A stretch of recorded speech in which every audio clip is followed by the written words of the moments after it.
Dr. Evelyn Carter has spent years building a life of peace and purpose in her quiet neighborhood, tending to her patients by day and her beloved garden by night. But her world is violently upended when the police mistakenly raid her home, leaving behind shattered doors, broken memories, and a deep sense of violation. Determined to fight back, Evelyn begins the uphill battle for justice. As she confronts a system resistant to accountability, she finds herself questioning whether her voice alone is enough to make a difference. Yet in the midst of her struggle, surprising allies emerge. A young girl with a kind heart, a neighbor rallying the community, and even one of the officers responsible for the raid, seeking redemption. As tensions escalate and the scars of the raid linger, Evelyn must navigate the complex emotions of anger, forgiveness, and hope. Can she turn pain into progress and rebuild her sanctuary? Will the bonds of her community hold strong against the weight of systemic failure? The afternoon sun cast a golden glow over the houses on Hawthorne Street, creating long, soft shadows that danced along the sidewalks. The neighborhood was a patchwork of well-kept homes, with their gardens and porches revealing the lives of those who lived there. Among them stood Dr. Evelyn Carter's house, a modest two-story structure painted a cheerful yellow with white shutters. Its charm was unmistakable. A small garden bursting with marigolds and hydrangeas, a wooden swing hanging from a large oak tree, and a neatly paved walkway lined with solar lights. To Evelyn, this house was more than just a dwelling. It was her sanctuary. Evelyn, a middle-aged doctor in her early 50s, had poured her heart into this home over the past decade. It had been her refuge after long shifts at the hospital, a place where she could sip tea on the porch swing and let the weight of her patients' stories fade away. The walls held photographs of her late husband, Marcus, and mementos from their travels. The living room boasted a shelf overflowing with medical journals, novels, and old vinyl records. Her home was not just a reflection of her. It was a testament to the life she had built through years of hard work and resilience. On this particular evening, Evelyn stood in her garden, wearing a wide-brimmed hat and a pair of worn gloves. She was kneeling by a row of daisies, carefully trimming the dead petals. Her back ached slightly, a reminder of the years she had spent hunched over patients or crouched in gardens. Yet she felt a sense of peace in these small acts of care. Gardening for her was a form of healing, a way to nurture something beautiful amidst life's chaos. The distant sound of children laughing drifted through the air, mingling with the chirping of birds. Evelyn glanced toward the street, watching the neighborhood kids ride their bikes up and down the block. She smiled faintly, enjoying the simple joy of their play. Though she lived alone now, Evelyn felt connected to the life around her. The neighbors knew her as the kind, steady presence who offered free health advice and occasionally hosted small gatherings in her yard. As the sun began to set, Evelyn rose and dusted off her knees. She collected her tools, placing them in a small wooden shed at the edge of the garden. Inside, the house was cool and quiet. She washed her hands in the kitchen sink, the scent of lavender soap filling the air, and set the kettle to boil. Tea was her evening ritual, a small comfort she allowed herself before delving into work emails or preparing for the next day's clinic. She was just settling onto the couch with a steaming mug of chamomile tea when the tranquility of the evening shattered. A loud crash echoed through the house, followed by the splintering sound of wood. Evelyn froze, her heart pounding. Before she could process what was happening, a deafening voice boomed from the front door. "Police! Search warrant!" The words were like a thunderclap reverberating through her chest. She stood, her mug slipping from her hand and shattering on the floor. Before she could reach the door, a group of officers in tactical gear stormed into her living room, their heavy boots leaving dirt trails on her carefully cleaned floors. "What is going on?" Evelyn cried, raising her hands instinctively. "Stay where you are, ma'am," one officer barked. His face was obscured by a helmet and visor, his tone clipped and impersonal. Evelyn's protests fell on deaf ears as the officers spread out, tearing through her belongings. Drawers were yanked open, cushions tossed aside, and family photos knocked to the floor. The pristine order she had worked so hard to maintain dissolved into chaos in minutes. Evelyn felt like a stranger in her own home, powerless to stop the destruction. "This is a mistake," she pleaded, her voice breaking. "There's nothing illegal here. You have the wrong house." but no one answered her. The raid lasted less than 20 minutes, though to Evelyn it felt like hours. When the officers finally regrouped near the door, one of them muttered something into a radio. Evelyn caught the words "wrong address" and felt her stomach drop. They began to leave without so much as an apology, stepping over broken glass and scattered books as though nothing had happened. "Wait!" Evelyn shouted, her voice hoarse. "You cannot just walk away from this!" The lead officer hesitated for a moment, then turned to face her. His expression was unreadable, but his words were curt. "You'll need to file a complaint. We're done here." And then they were gone. The sound of their vehicles fading into the distance left an eerie silence in its wake. Evelyn stood in the middle of her living room, trembling as she took in the damage. The overturned furniture, the broken family photo frames, the muddy footprints on her once clean rug. It was almost too much to bear.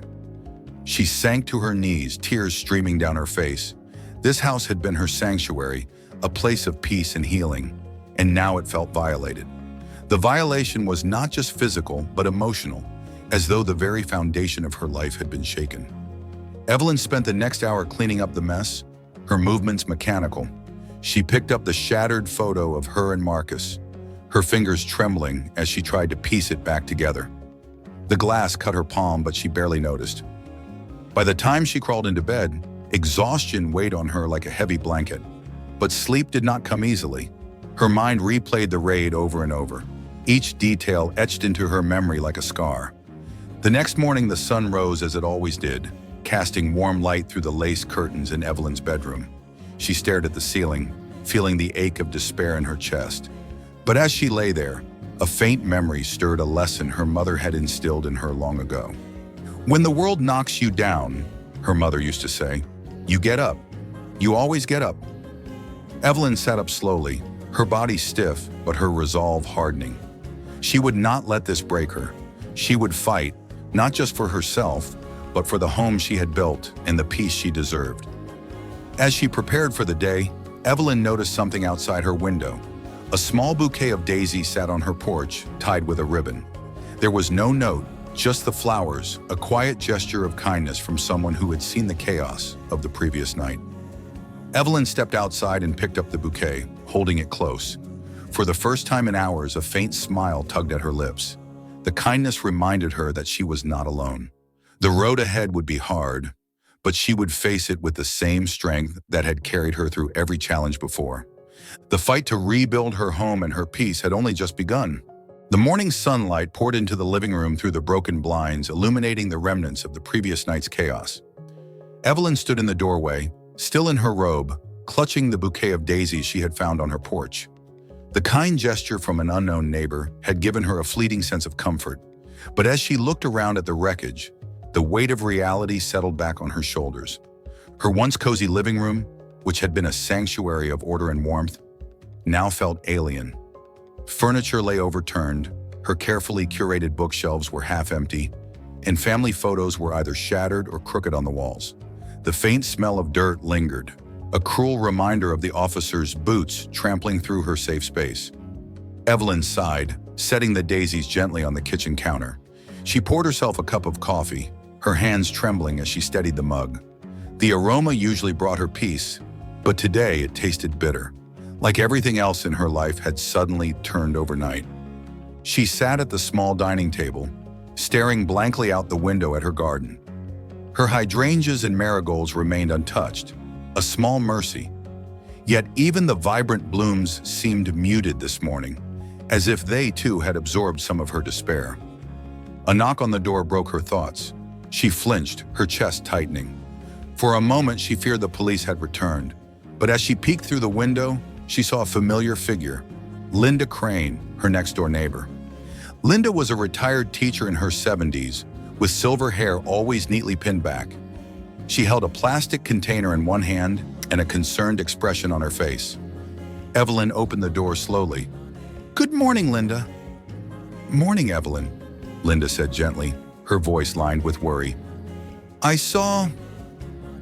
heard what happened last night. Are you all right?" Evelyn forced a small smile, but it didn't reach her eyes.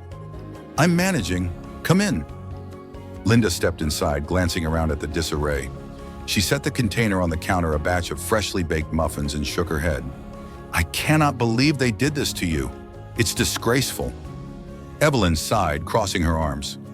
They had the wrong house. They stormed in, tore everything apart, and left without so much as an apology. "That's unacceptable," Linda said firmly, her cheeks flushing with anger. "Have you called someone? Filed a complaint?" "I don't even know where to start," Evelyn admitted. "The officer who spoke to me said to file a report, but it feels pointless, like yelling into a void." Linda placed a comforting hand on Evelyn's arm. "You've been through a lot. Take your time, but don't let them get away with this. You've built a good life here, Evelyn. You deserve better." Evelyn nodded, though doubt still clouded her mind. Linda stayed for a while longer, helping her straighten up some of the mess. They worked in silence, the quite broken only by the occasional scrape of furniture being moved back into place. As Linda prepared to leave, she paused by the door. "If you need anything at all, just call me. We're all here for you." After Linda left, Evelyn sat on the edge of the couch, her gaze drifting to the daisies. For the first time that morning, her resolve flickered. Maybe she could find a way to fight this. Maybe she didn't have to accept what had happened. Later that afternoon, Evelyn drove to the hospital for her shift. The drive felt surreal, as though the world outside hadn't changed while hers had been turned upside down. The sight of bustling streets and carefree pedestrians felt almost offensive in its normalcy. When she arrived at work, Evelyn put on her white coat, plastered on her most professional smile, and stepped into the clinic. The patients she cared for deserved her full attention, and she refused to let her personal struggles seep into her practice. But as the hours ticked by, Evelyn found it increasingly difficult to focus. Her hands trembled slightly as she reviewed patient charts, and her usual warm demeanor felt hollow. The raid replayed in her mind like a broken record, the sound of splintering wood and shouted commands echoing in her ears. By the end of her shift, exhaustion clung to her like a second skin. As she gathered her things, Dr. Miriam Patel, her colleague and friend, approached. "Evelyn, are you all right?" Miriam asked, her brow furrowed with concern. "You seemed off today." Evelyn hesitated, unsure whether to confide in her friend, but the weight of the secret was too much to carry alone. "My house was raided last night," she admitted quietly. "The police came in, destroyed everything, and left. They had the wrong address." Miriam's eyes widened. "Oh, Evelyn, that's awful. Are you okay? Did they hurt you?" "I'm fine physically," Evelyn said, her voice trembling, "but everything feels violated. My home, my peace of mind, it's all gone." Miriam reached out and squeezed her hand. "I'm so sorry you had to go through that. If there's anything I can do, please let me know." Evelyn nodded, grateful for Miriam's support, but still unsure what help would even look like. That evening, Evelyn returned home to find another small surprise waiting for her. A box sat on her porch, wrapped in plain brown paper. Inside, she found cleaning supplies, tools, and a handwritten note. "You are not alone. A neighbor." Tears welled in Evelyn's eyes as she held the note. This simple act of kindness was a lifeline, a reminder that not everyone was indifferent to her pain. She didn't know who had left the package, but it gave her a spark of hope. Inspired by the gesture, Evelyn decided to start putting her home back together. She spent the next few hours scrubbing mud off the floors and repairing small damages where she could. As she worked, she felt a growing sense of purpose. Every inch she cleaned, every piece she restored, was a step toward reclaiming her sanctuary. The next morning, as Evelyn stood in her garden watering the hydrangeas, a young man approached. He was tall and lanky, with a backpack slung over one shoulder. His name tag read Sam Ellis, and he introduced himself as an intern with a local civil rights organization. "Dr. Carter, I heard about what happened," Sam said, his tone earnest. "I wanted to see if you needed any help navigating the system. Filing complaints? Requesting records, anything?" Evelyn studied him, her initial instinct one of skepticism. She had grown wary of people claiming to offer solutions, but something in Sam's demeanor, his quiet determination, made her pause. "What's the catch?" she asked, raising an eyebrow. "No catch," Sam said with a small smile. "I just think what happened to you is wrong, and I want to help make it right." Evelyn hesitated, the weight of doubt pressing against the fragile hope growing inside her. But then she thought of the daisies, the muffins, the box of supplies, each act of kindness, a reminder that she didn't have to face this alone. "All right," she said finally, "let's see what we can do." As Sam began explaining the steps they could take, Evelyn felt the stirrings of something she hadn't felt in days: resolve. Her journey to rebuild her home and her peace was far from over. But now, for the first time, she felt she had allies in her corner. She wasn't just a victim of circumstance, she was a fighter, and her fight had only just begun. The morning air was cool, carrying the faint scent of Evelyn's hydrangeas as she stood on her porch. Sam Ellis sat on the top step, a notebook balanced on his knee and a pen tapping rhythmically against it. He had been explaining the process for filing an official complaint against the police department, but Evelyn found herself distracted. Her gaze wandered to her garden, the only part of her home that remained untouched by the chaos. Yet even here, she noticed small cracks, bent branches, browning edges of leaves that mirrored the fragility she felt inside. "Dr. Carter?" Sam's voice pulled her back. He looked at her, his expression patient but expectant. "Does that make sense?" Evelyn blinked, trying to recall the last thing he had said. "You were talking about requesting the body cam footage?" Sam nodded. "Right. It's one of the most important pieces of evidence we'll need. If the officers followed protocol, their body cams should have recorded everything. But getting access to that footage might take some persistence." "Persistence," Evelyn repeated with a faint smile. "That's something I've never been short on." Sam chuckled softly, scribbling something in his notebook. "Good, because the process isn't quick or easy. But I believe you have a strong case. The fact that they admitted to the wrong address in front of you is significant." Evelyn nodded, though doubt lingered at the edges of her resolve. She had spent her life working within systems healthcare, insurance, licensing boards, and she knew how slow and indifferent they could be. Would this fight even lead to justice? Or would it be another exhausting uphill battle with no clear resolution? As if sensing her hesitation, Sam closed his notebook and leaned forward. "Look, I know this seems daunting, but I've seen cases like yours make a real impact, not just for the person involved, but for the whole community. You don't have to carry this alone." His words settled something in Evelyn's chest, like the steadying hand of an old friend. She didn't know much about Sam yet, but his sincerity felt like an anchor in the swirling uncertainty. "All right," Evelyn said finally, "let's start with the complaint." That afternoon, Evelyn sat at her dining table, filling out the official form Sam had provided. The questions felt clinical, detached. Describe the event in detail. Identify all officers involved if possible. As she wrote, the memories of the raid returned with vivid clarity: the crashing door, the shouts, the way her home had been violated. Her pen trembled as she detailed everything she could recall. She set the pen down and pressed her hands against her temples, willing the tension to release. Filing the complaint felt like an important step, but it also reopened wounds she had tried to ignore. Evelyn stared at the form, her jaw tightening. Was this really the best way to spend her energy? What if it amounted to nothing? Her thoughts were interrupted by a knock at the door. This time, she didn't flinch. Instead, she rose and opened it to find Linda Crane standing there, a brown grocery bag in her hands. "I figured you might not feel like cooking," Linda said with a warm smile. "So I made you a casserole." Evelyn stepped aside, gesturing for her neighbor to come in. "You're too kind, Linda. I don't know how to thank you." "Just eat, dear," Linda said, setting the bag on the kitchen counter. She glanced around, her eyes settling on the complaint form. "How's it coming along?" "It's slow," Evelyn admitted. "Sam thinks it's the right step, but I keep wondering if it'll even make a difference." Linda turned to her, her expression softening. "Evelyn, you've spent your life making a difference for others. I've seen you take care of this community in ways no one else could. If anyone deserves justice, it's you." Evelyn felt her throat tighten, and she looked away, focusing on the casserole. "Thank you, Linda. That means a lot." After Linda left, Evelyn sat down with the casserole and a small plate, savoring the flavors as she ate.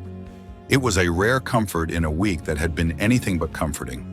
By the time she finished, her energy had returned just enough to finish the complaint. She slipped it into an envelope, ready to deliver it to the police department the next morning. The following day, Evelyn walked into the small brick police station, clutching the envelope like a shield. The air inside smelled faintly of stale coffee, and the receptionist barely glanced up as Evelyn approached. "I'm here to file a formal complaint," she said, her voice steady but firm. The receptionist handed her a clipboard and gestured toward a row of chairs. "Fill out this cover sheet and leave the complaint with me. Someone will contact you." Evelyn hesitated, her frustration rising. Was that it? No acknowledgement of the seriousness of what had happened? She wanted to demand more, but she forced herself to sit down and complete the paperwork. Confrontation could wait for another day. As she left the station, Evelyn felt a mix of relief and anger. The first step was done, but the cracks in the system were already visible. Would her complaint get buried under a mountain of others? She didn't know, but she resolved to keep pushing. Over the next few days, Evelyn tried to return to her routine, though it felt like navigating a life that no longer fit. At the hospital, she focused on her patients, using their stories to distract from her own. At home, she tended to her garden, the act of nurturing plants giving her a semblance of control. But the emotional toll lingered, gnawing at her in quiet moments. One evening, as she watered her marigolds, a car pulled up to the curb. She glanced up to see Officer Daniel Harper step out, his expression unreadable. Evelyn's grip on the watering can tightened. "Dr. Carter," Harper said, walking toward her. "Do you have a moment?" Evelyn crossed her arms. "I'm not sure what there is to say, Officer Harper." He stopped a few feet away, shifting awkwardly. "I just wanted to apologize for what happened. I was there that night." He hesitated, looking down at the grass. "We made a mistake. I know an apology doesn't fix anything, but I needed to say it." Evelyn studied him, her anger battling with a faint curiosity. His discomfort seemed genuine, but it wasn't enough. "A mistake?" she said, her voice sharp. "Do you know what your mistake cost me? My home, my peace, my sense of safety, all because you couldn't double-check an address?" Harper nodded, his shoulders slumping. "You're right. There's no excuse. But I want to help, if I can. If you need anything, documents, clarification, I'll make sure you get it." Evelyn's gaze softened, though her wall stayed up. "Why are you really here, Officer Harper? Guilt? Or do you actually care?" "Both," he admitted, meeting her eyes. "I care, and I want to do better." Evelyn didn't respond immediately. Instead, she turned back to her garden, letting the silence stretch between them. Finally, she spoke. "Actions speak louder than words, officer. If you mean what you say, prove it." Harper nodded, understanding her challenge. "I will," he said quietly before leaving. As Evelyn watched him go, she felt the first stirrings of something unfamiliar, an acknowledgement that change, however small, might be possible. For now, though, her focus remained on her fight. The cracks in her foundation were still there, but they were no longer growing unchecked. Evelyn sat at her kitchen table, her hands wrapped around a mug of tea that had long since gone cold. She stared at the envelope resting in front of her, the copy of the formal complaint she had submitted to the police department days ago. Despite the small sense of accomplishment that filing it had given her, a gnawing doubt lingered. Would it make any difference, or had it already been tossed into a pile of ignored grievances? The soft knock at her door startled her. She set the mug down and rose to answer, expecting Linda or perhaps Sam. Instead, she found a young girl standing there, clutching a small notebook to her chest. The girl's face was familiar. A flash of recognition struck Evelyn as she realized this was Officer Harper's daughter. "Hello?" Evelyn said, her voice cautious but kind. "Can I help you?" The girl hesitated, looking down at her shoes before meeting Evelyn's gaze. "I'm Katie. My dad, Officer Harper, he told me about what happened, and I wanted to come by and say I'm sorry for what they did to your house." Evelyn blinked, surprised by the honesty in the girl's voice. Katie couldn't have been more than 13, and the earnestness in her wide brown eyes tugged at something deep within Evelyn. "That's very thoughtful of you, Katie," Evelyn said, stepping aside. "Would you like to come in?" Katie nodded hesitantly and entered, her movements careful, as if afraid to disturb anything. Evelyn led her to the living room, where the scars of the raid still lingered scratched furniture. A window that had yet to be replaced. A faint crack in the wall that seemed impossible to ignore. Katie's gaze flickered over the damage before settling back on Evelyn. "My dad feels terrible about what happened," Katie said, her voice barely above a whisper. "He told me he's trying to help. I wanted you to know he's not a bad person." Evelyn smiled faintly, touched by the girl's determination to defend her father. "I don't think anyone is all bad, Katie, but sometimes people make choices that hurt others, and those choices have consequences." Katie nodded, her grip tightening on the notebook. "I know. That's why I wanted to give you this." She extended the notebook to Evelyn, who took it curiously. "It's just some ideas I had. Ways people can help you fix your house and garden. Like a list." Evelyn opened the notebook, flipping through pages filled with Katie's neat handwriting. The ideas ranged from organizing a neighborhood cleanup day to holding a small fundraiser. One page was devoted entirely to suggestions for replanting the garden, complete with sketches of flower arrangements. The gesture was so sincere, so unexpectedly kind, that Evelyn felt her throat tighten. She looked at Katie, seeing not just a child, but a spark of the hope she had been struggling to hold on to. "This is wonderful, Katie," Evelyn said, her voice soft. "Thank you for putting so much thought into this." Katie's cheeks flushed with a mix of pride and embarrassment. "I just thought, maybe it could help. You've been through a lot." Evelyn smiled warmly. "It does help, more than you know."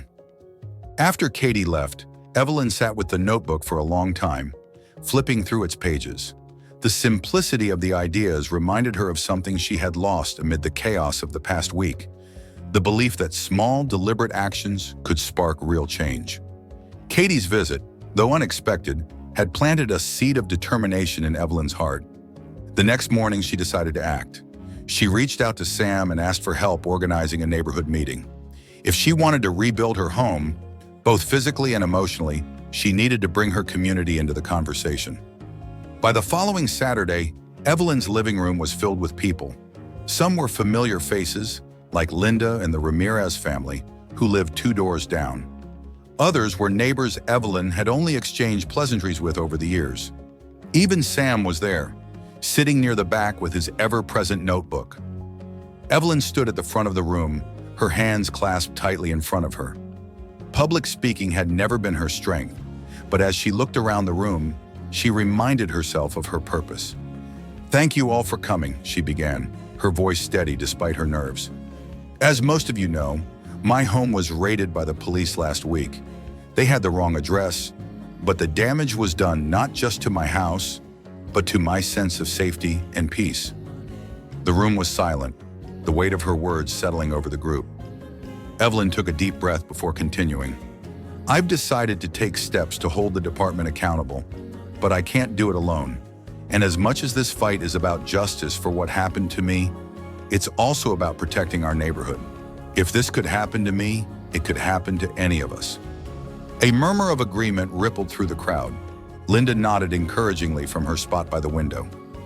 Evelyn went on to share Katie's notebook, holding it up for everyone to see. "Katie Harper, Officer Harper's daughter, put together these ideas for how we can rebuild. Not just my home, but our sense of community. I think she's onto something." She handed the notebook to Sam, who stood and read some of the ideas aloud. The room grew animated as neighbors began discussing how they could contribute, offering tools, labor, or donations to help Evelyn repair her house and garden. By the end of the meeting, a plan had taken shape. The Ramirez family volunteered to organize a small fundraiser. A group of neighbors offered to help repaint the walls and repair the broken window. Linda promised to coordinate a garden replanting day. As the meeting dispersed, Evelyn felt a warmth she hadn't experienced in days. For the first time since the raid, she didn't feel alone. Later that evening, Evelyn sat on her porch, watching the sun dip below the horizon. The air was cool, and the faint scent of her remaining hydrangeas lingered in the breeze. She thought of Katie, of her courage in reaching out, and of the neighbors who had shown up when she needed them most. Her thoughts were interrupted by the sound of footsteps. She turned to see Officer Harper standing at the gate, holding a small pot of flowers, bright yellow marigolds. "I heard about the meeting," he said, his voice tentative. "Katie told me what she gave you, and I wanted to contribute. These are from her, really, but I thought I'd deliver them." Evelyn studied him for a moment, her expression unreadable. Then she opened the gate and took the pot from his hands. "Thank you," she said simply. Harper nodded, a flicker of relief crossing his face. "If there's anything else you need, just let me know." As he walked away, Evelyn placed the marigolds in her garden. They stood out against the soil, vibrant and unyielding, a small but powerful reminder that kindness could bloom in even the harshest circumstances. She sat on the porch swing, the creak of the chains breaking the evening silence. For the first time in days, she felt a sense of peace, not because the fight was over, but because she knew she wouldn't face it alone. The hum of conversation filled Evelyn's living room the morning after the neighborhood meeting. Volunteers arrived early, carrying tools, paint, and supplies. The Ramirez family unloaded a folding table on the front lawn, topping it with coffee, pastries, and donation jars for the small fundraiser they'd organized. For the first time in weeks, Evelyn's home buzzed with life. Evelyn stood on her porch watching as neighbors bustled around her house. Sam Ellis, clipboard in hand, was coordinating volunteers to repair the broken window and repaint the walls. Linda Crane was arranging flowers on the folding table, her brow furrowed in concentration. A group of teenagers from down the street scraped peeling paint from the porch railing, their chatter light and playful. It was a stark contrast to the silence that had weighed on Evelyn's home since the raid. For the first time, she felt the cracks in her world begin to mend not just through repairs, but through the collective energy of her community. "Dr. Carter," Sam called from the lawn, waving her over.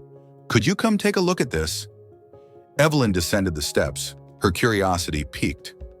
Sam was standing near the side of the house with a young man she recognized as Marcus Ramirez, the eldest son of her neighbors. "We've got a problem with the foundation here," Sam said, gesturing to a crack that ran along the base of the house. "It's not too serious, but it'll need patching before the damage gets worse."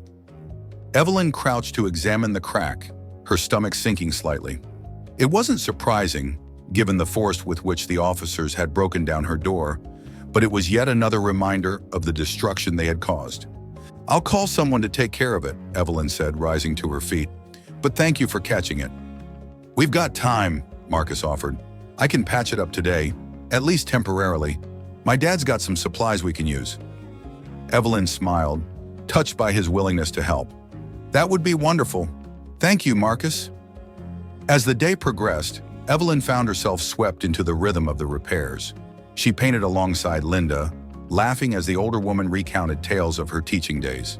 She worked with Marcus to reinforce a shaky fence post in the backyard. Every brushstroke and hammer strike felt like a small act of defiance against the chaos that had invaded her life. By late afternoon, the group gathered on the lawn to rest. The folding table now held sandwiches and lemonade, provided by the Ramirez family. Neighbors chatted and laughed, their spirits high from the collective effort. Evelyn sat on a folding chair, sipping lemonade as she surveyed the progress. The new paint gleamed in the sunlight, and the repaired window reflected the vibrant colors of her garden. The cracks in the foundation had been patched, and even the fence looked sturdier than before. For a moment, she allowed herself to feel proud, not just of the physical repairs, but of the resilience her community had shown. They had come together, not out of obligation, but out of kindness. It was a reminder that, despite everything, people could still surprise her in the best ways. As evening fell and the last of the volunteers departed, Evelyn returned inside, her body aching from the day's work. She sank onto the couch, her muscles protesting, but a deep satisfaction settled over her. The house felt different now, warmer, brighter. It wasn't fully restored, but it was no longer just a place of broken memories. Her thoughts turned to the next steps in her fight for justice. Sam had promised to follow up on her complaint with the police department, and she knew she needed to stay involved. The repairs had strengthened her home, but her sense of safety wouldn't fully return until she held the department accountable. Her phone buzzed on the coffee table, breaking her thoughts. She picked it up to find a text from Sam. "Got a lead on the body cam footage. Meeting tomorrow at noon to discuss." Evelyn's stomach tightened. The footage was crucial. It would either confirm her account or raise more questions. She replied with a quick acknowledgement and set the phone down, her mind racing. The next day, Evelyn met Sam at a small cafe near the courthouse. He was already seated at a corner table, his laptop open and a folder of papers spread out in front of him. He looked up as she approached, his expression serious. "Thanks for meeting me," Sam said as she sat down. "I've got some updates." Evelyn nodded, her hands clasped tightly in her lap. "What did you find?" Sam leaned forward, his voice lowering. "I requested access to the body cam footage, but the department's being difficult. They're claiming there's no footage from the night of the raid." Evelyn's heart sank. "How is that possible? I remember seeing their cameras." Sam sighed, rubbing the back of his neck. "It's not unusual for departments to delay or obscure access, but it doesn't mean the footage doesn't exist. We just need to push harder." "What's our next step?" Evelyn asked, her voice steady despite her frustration. "We can file a formal request through the courts," Sam explained. "It'll take time, but it's the best way to ensure they hand over everything." Evelyn nodded, her resolve hardening. "Then let's do it. I'm not backing down." As the weeks passed, Evelyn juggled her work at the hospital with the ongoing fight for justice. She filed the court request with Sam's help and stayed in contact with the neighbors who had supported her.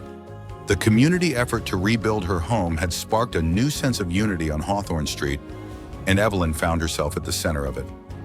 One afternoon, she returned home to find Katie Harper waiting on her porch again, this time holding a small tray of seedlings. "Hi, Dr. Carter," Katie said shyly. "I thought, maybe you'd like to plant these in your garden. They're zinnias. My dad said they're really hardy." Evelyn smiled, touched by the girl's thoughtfulness. "Thank you, Katie. That's very kind of you." The two of them spent the next hour planting the zinnias in a sunny patch of the garden. As they worked, Katie opened up about her father's efforts to change. "He's been different since the raid," Katie said, her hands gently patting the soil around a seedling. "He talks about wanting to do better. I think he feels bad about everything." Evelyn paused, her gaze softening as she looked at the girl. "It's a good start," she said quietly. "Change takes time, but every step matters." Katie nodded, her expression thoughtful. When they finished planting, Evelyn stood back and admired the bright green shoots. They were small now, but she could already picture the vibrant blooms they would become. As Katie left, Evelyn felt a flicker of hope. The fight for justice was far from over, but moments like this reminded her why she kept going. Her garden was growing again, and so, it seemed, was the possibility of something better. The days that followed Katie's visit were filled with a mix of anticipation and unease.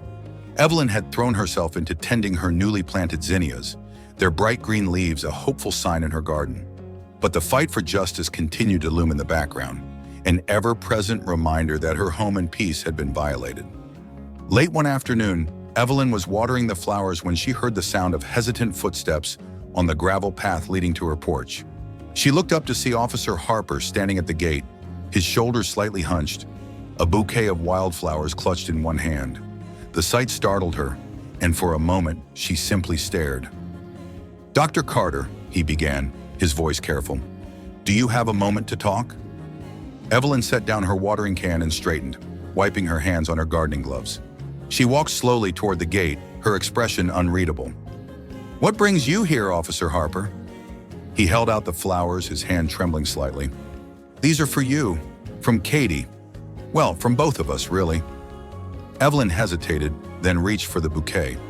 The flowers were simple daisies, violets, and a few sprigs of lavender, but their scent was calming, and the gesture felt genuine. She nodded her thanks and stepped aside. "Come in." Harper entered cautiously, his gaze flicking toward the garden and the repaired sections of the house. Evelyn led him to the porch where they sat in awkward silence for a moment before he spoke. "I owe you an apology," Harper said, his voice quiet but firm, "for what happened that night, for the damage we caused, and for the way the department has handled things since then." Evelyn studied him, her expression guarded. "An apology is a start, Officer Harper, but I hope you know it doesn't erase what was done." "I know," he said quickly, meeting her gaze. "I don't expect forgiveness overnight, but I want you to understand that I've been thinking about what happened, about what it means. And I want to do better." Evelyn leaned back slightly, crossing her arms. "Why now? Is it guilt? Or is this about protecting yourself?" Harper shook his head. "It's not about me. It's about realizing that the system I'm part of is broken. That night I followed orders, I didn't ask questions, and it cost you your peace of mind and your home. I've been trying to find ways to make it right, even if it's just in small steps. Evelyn softened slightly but kept her tone firm. Small steps aren't enough, Harper. It's not just about me.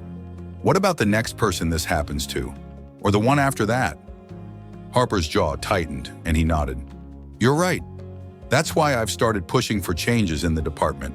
It's not much, but I've been advocating for better oversight and transparency. I'm trying to make sure something like this doesn't happen again. Evelyn's eyes narrowed slightly, searching his face for any hint of insincerity.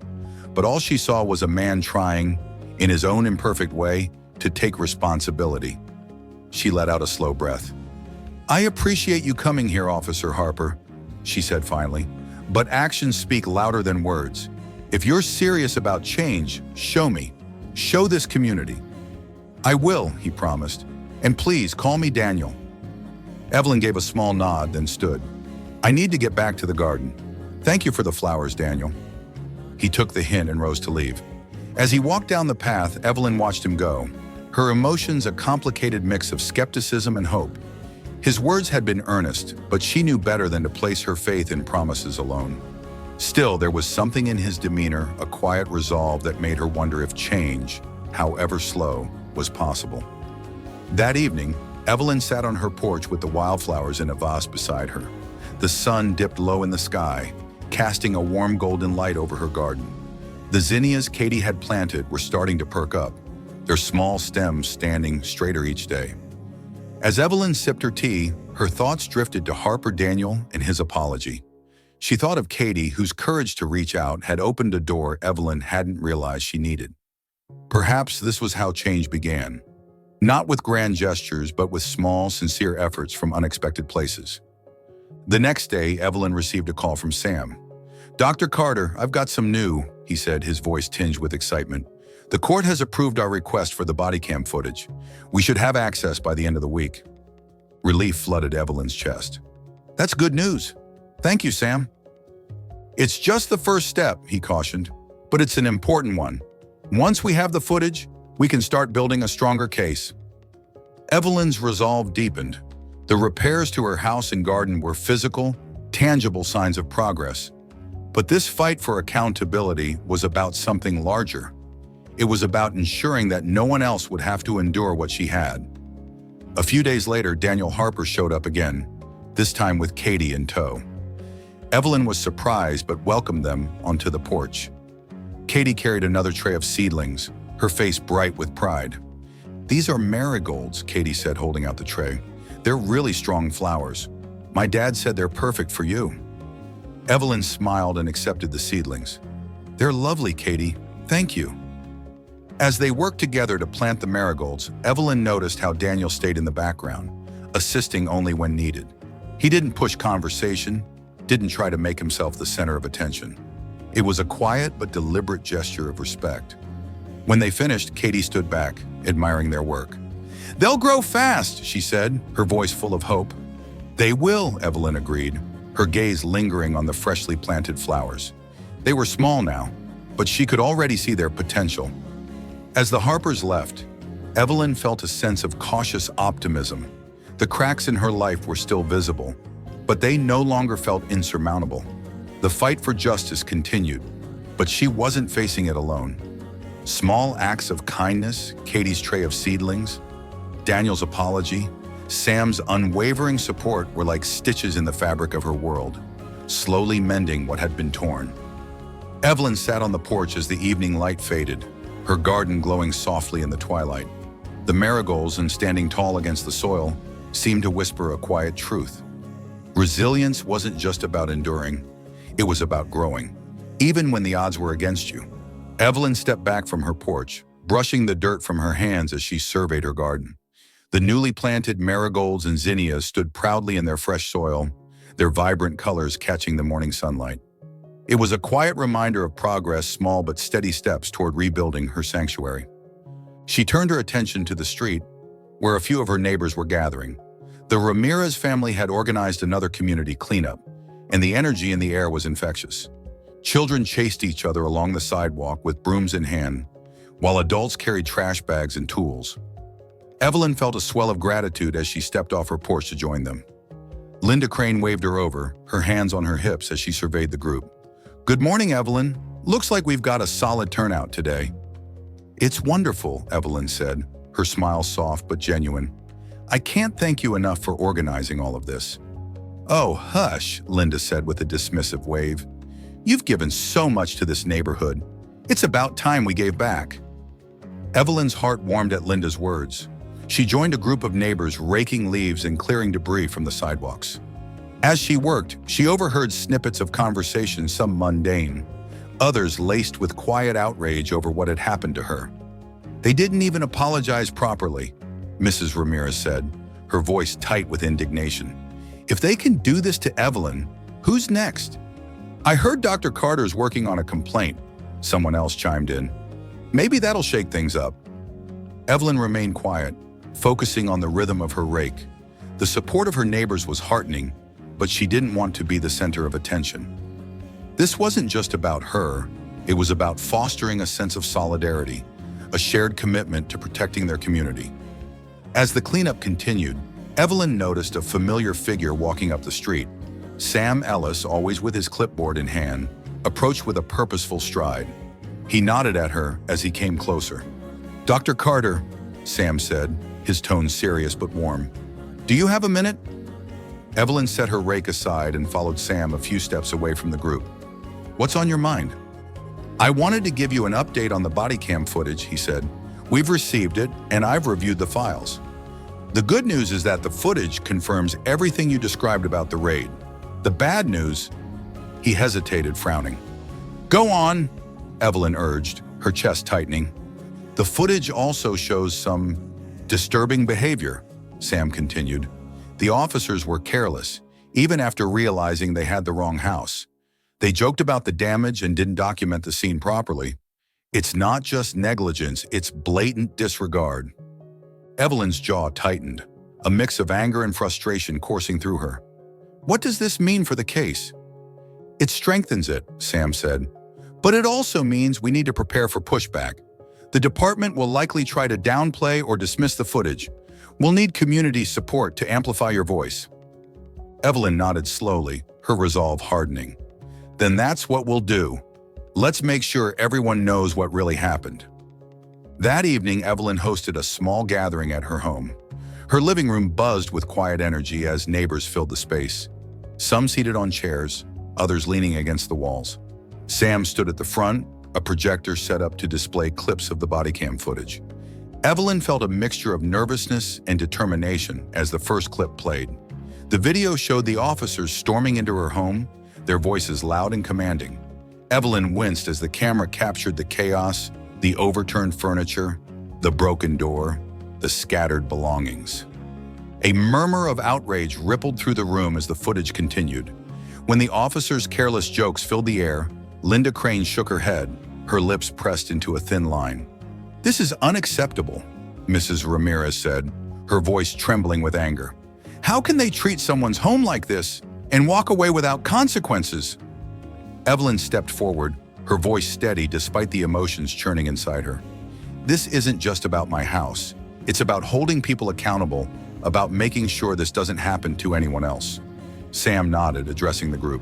"We're planning to release this footage to the public. It's a risk, but it's the best way to put pressure on the department. We need your support to make this happen." The room filled with nods and murmurs of agreement. Evelyn felt a surge of gratitude for her neighbors' unwavering solidarity.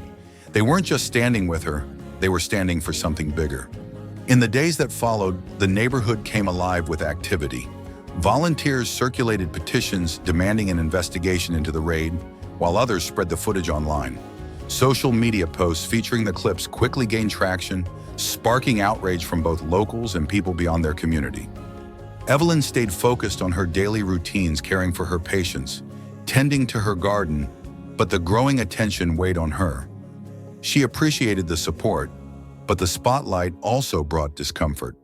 This fight had become larger than her, and the stakes felt higher than ever.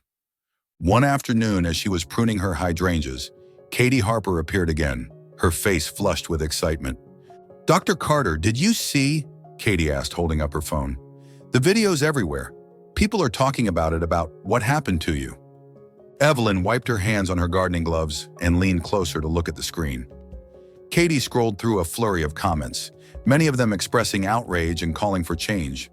It was both overwhelming and heartening. "Thank you, Katie," Evelyn said, her voice warm. "You've been such a big help." Katie beamed, her pride evident. "My dad's been watching too. He said he wants to talk to you again." Evelyn arched a brow. "Did he?" Katie nodded. "He's trying, Dr. Carter. I think he really wants to make things right." That evening, as the sun dipped below the horizon, Evelyn sat on her porch swing, sipping tea and reflecting on the past few weeks. Her house was still not entirely back to normal, but it felt stronger, more resilient. The garden, too, was flourishing, the zinnias and marigolds standing tall against the soil. She thought of her neighbors, their unwavering support, and the strength they had shown in rallying around her. She thought of Sam, whose dedication had made the fight for justice possible. And she thought of Katie, whose small acts of kindness had planted seeds of hope in Evelyn's heart. The cracks in her foundation, both literal and figurative, were still there, but they no longer felt insurmountable. With the support of her community, Evelyn knew she could keep fighting, keep growing, and keep building something stronger. As the stars appeared in the night sky, Evelyn whispered a quiet promise to herself. No matter how hard the fight, she would persevere, and she would not do it alone. The morning sunlight poured over Evelyn's garden, casting a warm glow on the flowers that had become symbols of her recovery. The zinnias Katie had planted were thriving, their pink and orange blossoms vibrant against the dark soil. The marigolds, bold and resilient, lined the edges of the garden bed, their golden hues like tiny suns. Evelyn knelt near the hydrangeas, carefully trimming the browning edges of a few leaves. Gardening had always been her solace, but now each small act felt like a declaration of defiance. Her garden was not just a collection of flowers, it was a testament to her resilience. She would nurture it, protect it, and let it grow as a reminder of what she could endure. The sound of voices drifted over the fence, pulling Evelyn from her thoughts. She looked up to see her neighbors gathering on the sidewalk. Linda Crane was at the center of the group, gesturing toward Evelyn's house and speaking with her usual vigor. Evelyn smiled faintly, grateful once again for Linda's tireless support. A knock on the gate drew her attention. She turned to find Katie Harper standing there, holding a small basket of lavender seedlings. The girl's face was flushed with excitement, and her wide brown eyes sparkled in the sunlight. "Good morning, Dr. Carter," Katie said, her voice bright. "I thought you might like these for the garden. They're lavender. My dad helped me pick them out." Evelyn stood, brushing the dirt from her gloves, and walked over to the gate. She opened it with a warm smile. "They're beautiful, Katie. Thank you." Katie followed Evelyn into the garden, her steps careful as she carried the basket. "Where should we plant them?" Evelyn glanced around, considering the best spot. "How about along the fence? Lavender does well in sunlight, and it'll add a lovely scent." Katie nodded eagerly, setting the basket down near the fence. The two of them worked in companionable silence, digging small holes and gently placing the seedlings in the earth. Evelyn showed Katie how to pack the soil firmly around the roots, her voice calm and instructive. As they worked, Katie glanced up, her expression thoughtful. "Dr. Carter, can I ask you something?" "Of course," Evelyn replied, looking over at her. "Do you think people can change? Like really change?" Katie's voice was quiet, almost hesitant. Evelyn paused, her trowel resting in the soil. She thought of Daniel Harper's recent visits, his earnest attempts to make amends. She thought of Katie herself, who had shown more courage and kindness than many adults Evelyn had known. "I think change is hard," Evelyn said finally, "but it's possible. It takes effort, and sometimes it takes someone believing in you, even when you don't believe in yourself." Katie nodded slowly, her gaze dropping to the lavender seedling in her hands. "My dad's trying. He talks about it a lot, about wanting to be better." Evelyn placed a hand on Katie's shoulder, her touch light but reassuring. "That's a good start, Katie, and having you by his side will make a difference." Katie smiled faintly, her confidence bolstered by Evelyn's words. Together they finished planting the lavender, their movements deliberate and unhurried. That afternoon, Evelyn joined her neighbors on the sidewalk. The group had gathered to finalize plans for another community initiative, a garden day, where volunteers would help plant flowers in public spaces around the neighborhood. Evelyn was touched by how much her neighbors had embraced the idea of using gardening as a way to heal and rebuild. Linda, as always, took charge. "We'll start with the park," she said, pointing to a map spread across the hood of a car. "It's the perfect spot for some wildflowers and maybe a few benches." The Ramirez family agreed enthusiastically, offering to provide supplies. Other neighbors chimed in with suggestions, their voices filled with hope and determination. As the plans took shape, Evelyn felt a growing sense of pride in her community. They had come together not just to support her, but to create something beautiful for everyone. It was a reminder that even in the face of hardship, people could choose to build instead of break. Later that evening, Evelyn sat on her porch swing, watching the lavender seedlings sway gently in the breeze. The garden was quiet, bathed in the soft light of the setting sun.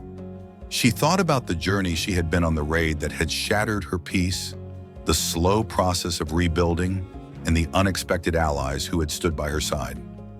Her thoughts were interrupted by the sound of a car pulling up to the curb. She looked up to see Daniel Harper stepping out, holding a small box. He approached the gate, his expression tentative. "Good evening, Dr. Carter," he said, stopping a few feet from the porch. "I hope I'm not interrupting." Evelyn shook her head, setting her tea aside. "Not at all. What brings you by?"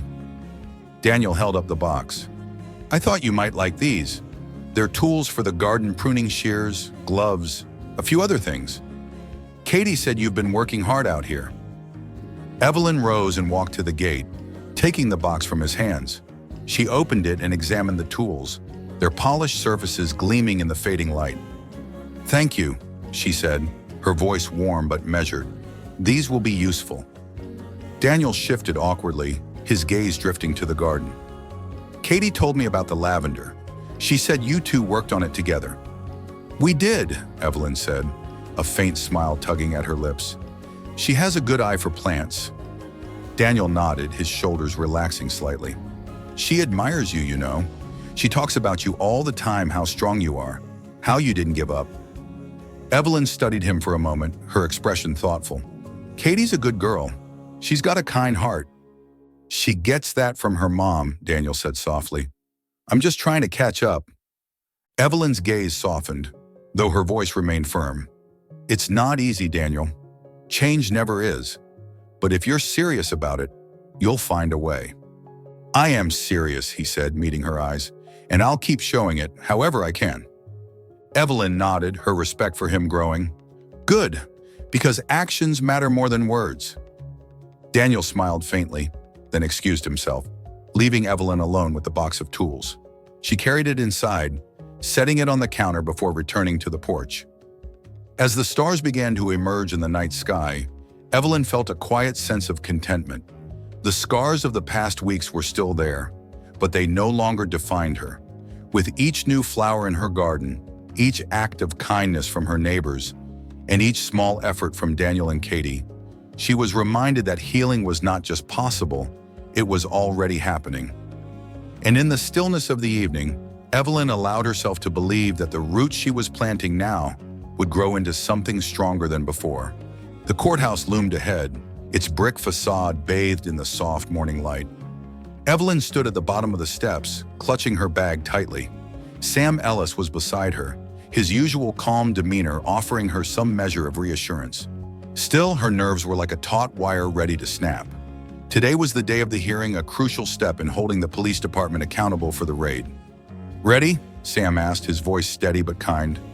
"As ready as I'll ever be," Evelyn replied, taking a deep breath. She squared her shoulders and climbed the steps, each step feeling heavier than the last.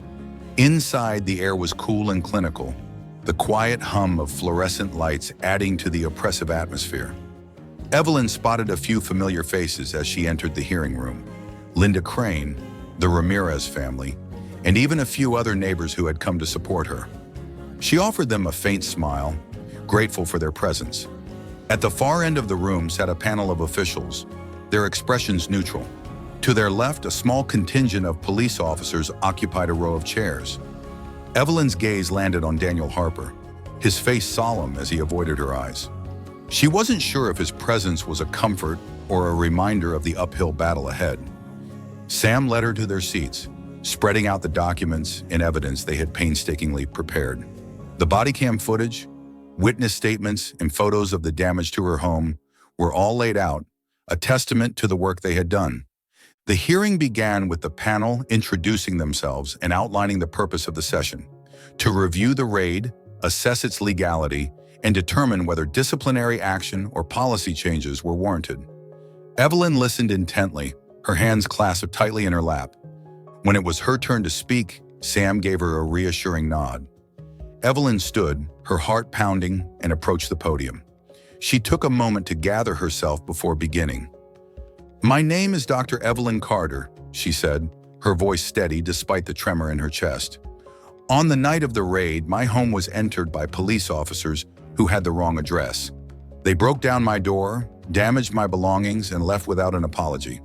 I was left to clean up the mess and rebuild my sense of safety alone." She paused, scanning the faces of the panel. Some looked sympathetic, others remained unreadable. "My home is more than just four walls. It's a place of peace, a sanctuary I've worked hard to create. That peace was shattered by the actions of those officers. What's worse, they showed no care, no accountability, even after realizing their mistake." Evelyn's voice grew firmer as she continued. "I'm here today because this isn't just about me. It's about ensuring this doesn't happen to anyone else. No one should have to go through the fear and violation I experienced. I'm asking for accountability, not just for the damage to my home, but for the lack of respect shown to me as a person." When she finished, the room was silent for a moment. Then one of the panel members thanked her and asked her to step down. Evelyn returned to her seat, her hands trembling as she gripped the edge of the table. Sam presented the body cam footage next. The clips played on a screen at the front of the room, the sounds of the raid filling the space. Evelyn forced herself to watch, reliving the chaos and devastation. The panel members leaned forward, their expressions shifting as they absorbed the officer's careless behavior. When the footage ended, the lead panelist cleared his throat. "This is deeply concerning. Officer Harper, as one of the officers, presents. Do you have anything to say?" Daniel Harper stood, his posture tense but composed. He glanced briefly at Evelyn before addressing the panel. "What happened that night was a mistake," he said. "A mistake that should never have happened. I take full responsibility for my role in the raid. I should have asked more questions, should have done more to prevent what happened, and for that I apologize to Dr. Carter and to this community." His voice faltered for a moment, but he pressed on. "Since that night, I've been working to advocate for changes within the department, better checks and balances, mandatory review of addresses before raids, and enhanced training on how to handle mistakes with respect and accountability. It's not enough to apologize. We need to make sure this doesn't happen again." Evelyn watched him closely, her emotions conflicted. His words seemed genuine, and the changes he mentioned were exactly what she had hoped for. But she couldn't forget the damage that had already been done. After several hours of testimonies and deliberation, the panel announced their conclusions. The officers involved, including Harper, would face disciplinary actions ranging from mandatory retraining to temporary suspension. The department would also implement new policies aimed at preventing similar mistakes. It wasn't a perfect resolution, but it was more than Evelyn had dared to hope for. As the hearing adjourned, she felt a mixture of relief and lingering frustration. The scars on her home and her heart wouldn't vanish overnight, but this was a step toward justice. As Evelyn left the courthouse, her neighbors surrounded her, their voices full of encouragement. "You were incredible, Evelyn," Linda said, squeezing her hand. "You stood your ground and made them listen." Mrs. Ramirez nodded. "They might not have given you everything, but you've set an example for all of us." Evelyn smiled faintly, her gratitude overshadowing her exhaustion. She turned to Sam, who stood nearby, his expression thoughtful. "We've done a lot," Evelyn said, "but there's still more to do." Sam nodded. "And you won't have to do it alone." That evening, Evelyn returned to her garden. The lavender seedlings swayed gently in the breeze, their soft fragrance filling the air. The marigolds and zinnias stood tall, their colors vibrant in the fading light. She knelt beside the flowers, her hands brushing the soil as she whispered a quiet promise to herself. She would keep growing, keep fighting, and keep nurturing the seeds of change she had planted. As the stars began to appear, Evelyn felt a deep sense of peace. The road ahead would be long, but she was no longer afraid. Her garden, like her community, had proven its resilience, and together they would continue to bloom. The soft hum of voices filled the air as Evelyn stood on her porch, watching the crowd gather in her front yard. Tables were set up along the lawn, draped with bright cloths and topped with platters of food and pitchers of lemonade. Children ran through the garden paths, their laughter mingling with the rustling of leaves. It was a community potluck, a celebration of the neighborhood's resilience and the steps they had taken together to repair what had been broken. Evelyn adjusted the vase of marigolds on the table beside her, their golden blooms catching the afternoon sunlight. The flowers had become a symbol for her strong, enduring, and unyielding even in the face of difficulty. As neighbors arrived with dishes and cheerful greetings, Evelyn felt the warmth of their presence settle around her like a comforting blanket. Linda Crane approached, balancing a tray of cupcakes decorated with tiny sugar flowers. "Well, don't you look pleased as punch," she said, setting the tray down. "And you should be. This is all thanks to you, Evelyn." Evelyn shook her head, her smile modest. "It's thanks to all of us. I couldn't have done any of this alone." Linda chuckled, her sharp eyes twinkling. "Don't downplay it, dear. You showed us how to stand up for ourselves. That takes courage." Before Evelyn could respond, Katie Harper appeared at the porch steps, holding another tray, this one filled with freshly planted seedlings. Her father, Daniel, followed close behind, carrying a watering can. Katie's face lit up when she saw Evelyn. "Dr. Carter, these are for your garden," Katie said, setting the tray down carefully. "Dad and I picked them out together. We thought they'd look nice along the fence."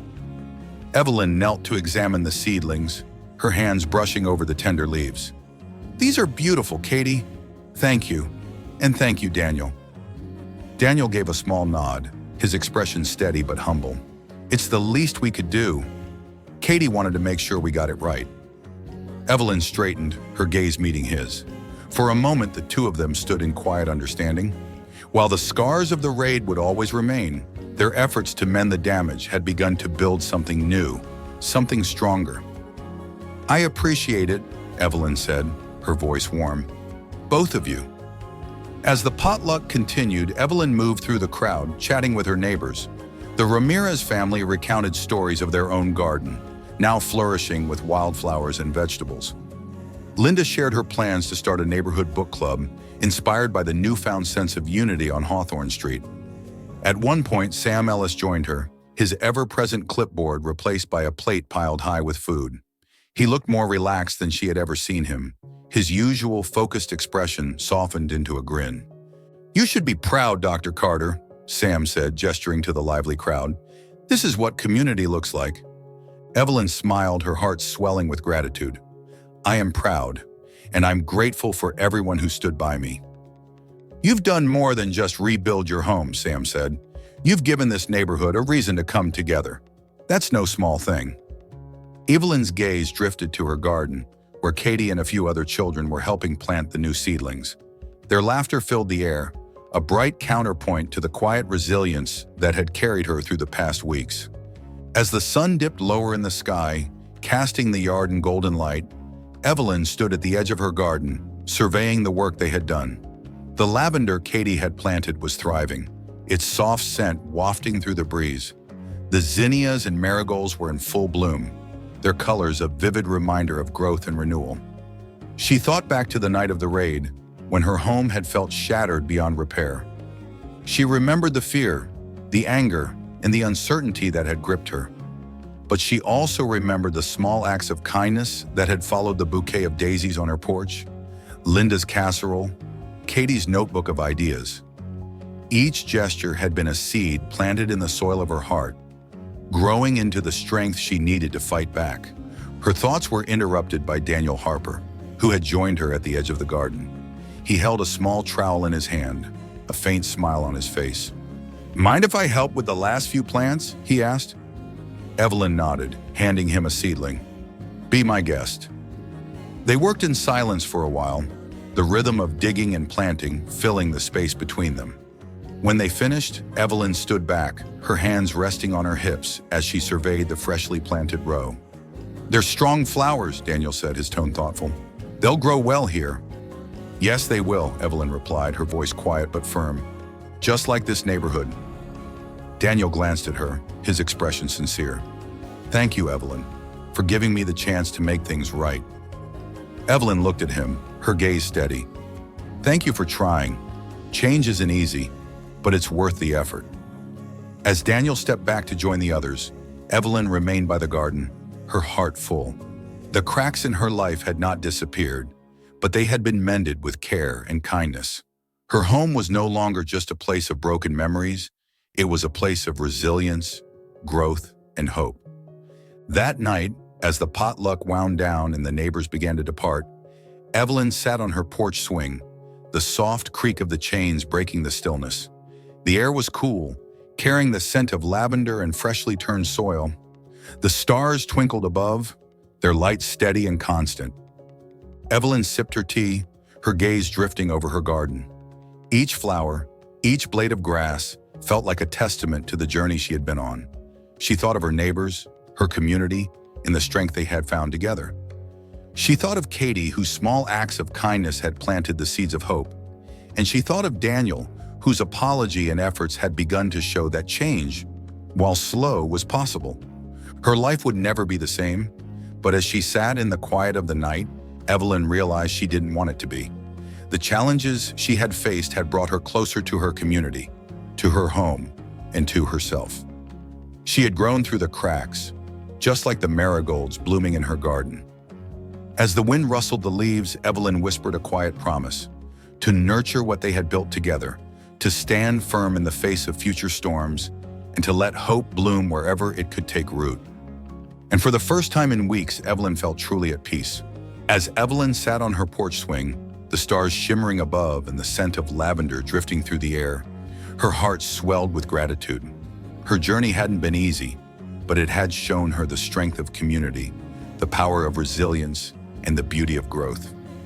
Her garden, like her life, was flourishing once more. And with each bloom, she was reminded that even in the face of adversity, hope could always find a way to bloom. Thank you for reading Evelyn's story. If you enjoyed this journey of resilience and community, please subscribe to the channel to stay updated on more inspiring stories.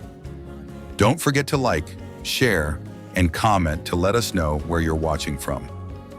Every story has the power to touch lives. Let's keep growing together.